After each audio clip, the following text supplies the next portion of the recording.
Salut à toutes et à tous, au cas où vous ne l'auriez pas remarqué, je suis quelqu'un qui adore la science-fiction. C'est pourquoi aujourd'hui je me lance dans un projet qui me trotte dans la tête depuis longtemps, bien avant l'idée de faire des vidéos YouTube. Mon projet de maquette est en rapport avec une série de science-fiction dont l'histoire se passe il y a bien longtemps, dans une galaxie lointaine, très lointaine. Non, pas une série de films, une série tout court. What happened? Aft laser turrets report an attacking battlestar. Fire aft mega lasers. Tout ce chrome. Je mets de côté la version des années 70, je voudrais parler de Battlestar Galactica de 2004. Avec cette ambiance militarisée, cette course contre l'extinction des humains, ces batailles spatiales, ces histoires de fesses inutiles, ces batailles spatiales, ces dérives prophétiques, ces batailles spatiales. J'en ai des frissons rien que de revoir ces plans caméra qui imposent des crises d'épilepsie. Je vous ai parlé des batailles spatiales? Bon, au risque d'enfoncer les portes ouvertes, si vous aimez la science-fiction et que vous n'avez pas vu cette série, c'est bien dommage. Pour dire quelques mots sur le véhicule que je veux reproduire en maquette, le Battlestar Galactica est un croiseur de guerre militaire capable de se prendre des ogives nucléaires sur le dos sans trop saigner du nez. Contrairement à d'autres séries comme les Stargate, ici nous n'avons pas de bouclier de protection magique qui va garantir d'avoir un vaisseau éternellement sans rayures, ni une belle salle de pilotage avec vue sur l'espace. Le Battlestar Galactica est une sorte de cuirassé qui va se piloter un peu comme un sous-marin, sauf que le poste de pilotage ressemble un peu à un mini amphithéâtre, totalement fermé, avec pour seul un sonar pour se repérer. Il va proposer une dimension plus ou moins crédible de ce qu'on pourrait imaginer dans le futur. Très lointain. D'ailleurs, en parlant d'usure, au début de la série, il ressemble à ça. À la fin, c'est plus la même chose. Bien entendu, je vais m'approcher de son meilleur profil pour reproduire la maquette. Je fais une petite parenthèse, est-ce qu'il existe encore dans le commerce? Je fais un petit tour sur Amazon et voilà. Bah dis donc, quand on sait que le bordel fait théoriquement plus d'1 km 400 de long, 1 centimètre, c'est court. J'aimerais bien que ma réplique fasse un peu plus de 50 cm de long. Ce serait pas mal.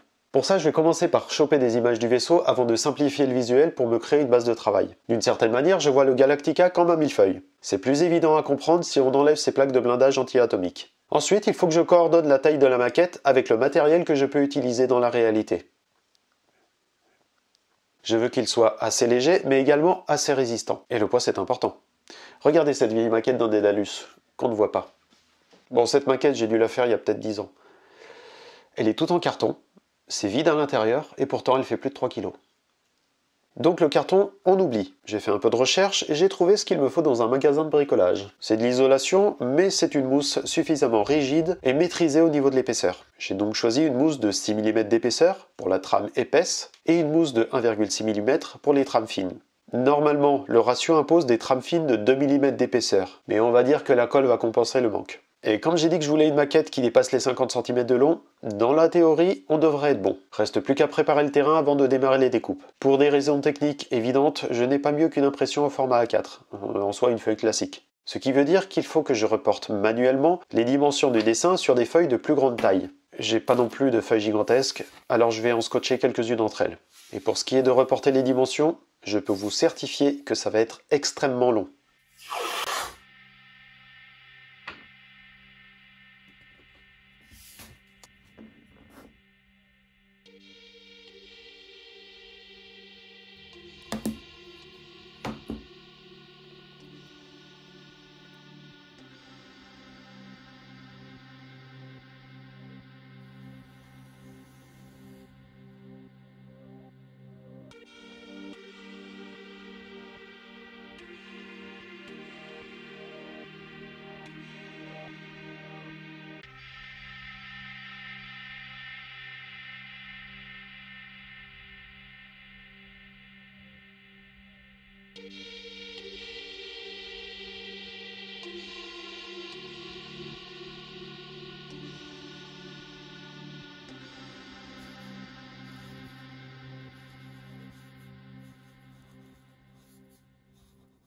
Stratégiquement et aussi pour gagner du temps, je ne vais pas refaire plusieurs fois le dessin pour afficher ce qui n'est pas visible. Donc, je fais des marquages en rouge pour les contours qui se créent sous le vaisseau, comme si c'était un calque, et des marquages pointillés pour les contours qui se passent au milieu de l'appareil. Normalement, il me faudrait encore la face avant et la face arrière pour imaginer une représentation en 3 dimensions à peu près potable. Mais ça m'a pris beaucoup de temps de faire ce dessin, donc je vais essayer de me débrouiller avec ce que j'ai.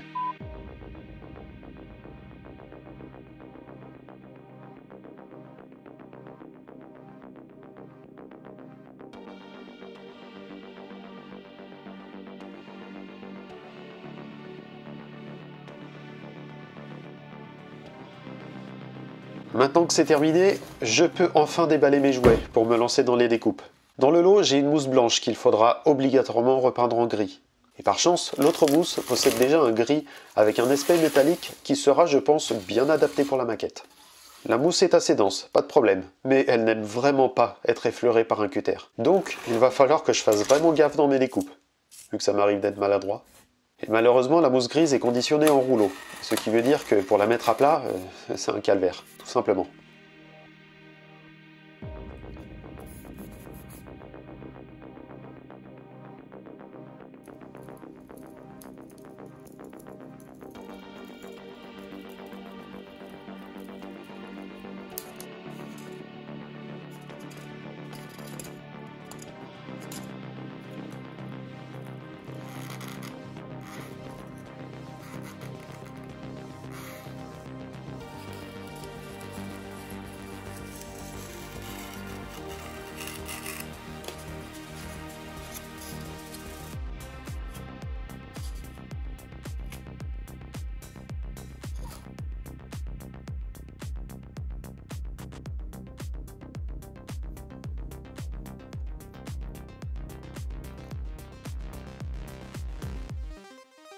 J'ai enfin une première tranche qui correspond à un bout de la tête du Battlestar Galactica. Battlestar Galactica.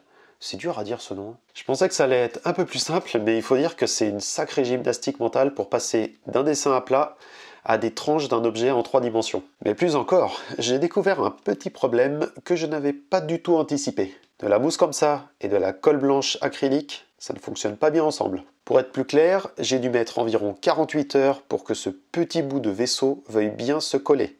Et encore, j'ai intérêt à ne pas faire le con parce que les tranches ont le potentiel de se détacher comme les couches d'un oignon. Je pourrais peler le vaisseau comme ça, hein. Mais bon, j'ai rien de mieux pour le moment, je sais que la superglue ferait fondre la mousse, la néoprène, ça la ferait gondoler, la colle chaude, vous savez, en pistolet, ça prend beaucoup trop de place, entre les plaques, hein.